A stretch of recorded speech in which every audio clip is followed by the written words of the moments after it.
comes to a close by saying this. Verse 32. And when they will come into the ship, the wind ceased. Now, I want you to think about this, and I want you to picture it in your mind.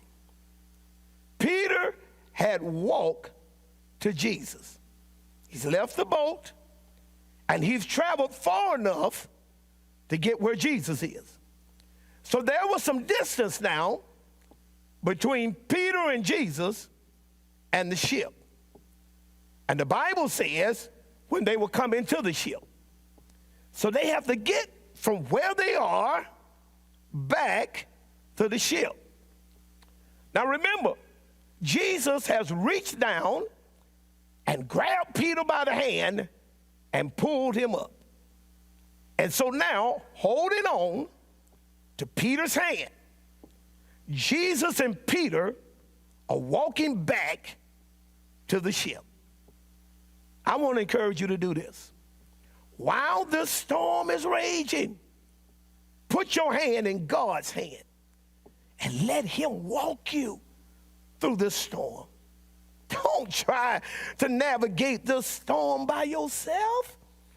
The Bible says, casting all your cares upon him, for he careth for you.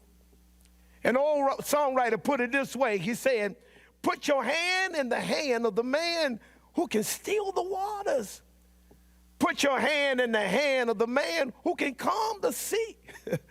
Take a look at yourself and you will look at others differently. Put your hand in the hand of the man from Galilee. And I want you to notice something. A friend of mine, Pastor Reginald Belton, shared this with me.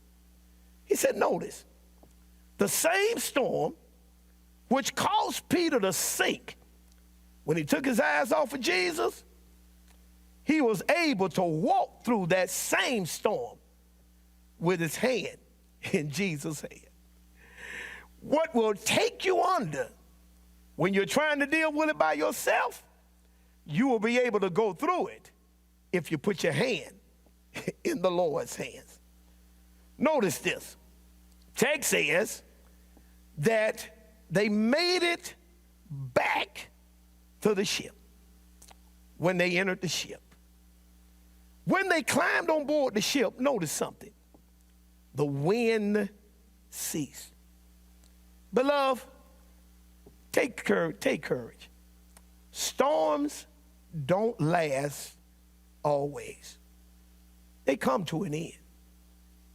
So how do you keep your head above water when you're going through a storm?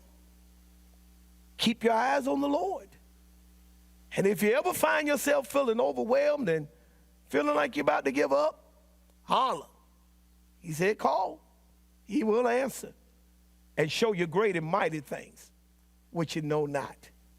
And finally, keep your hand in the Lord's hand until the storm is over.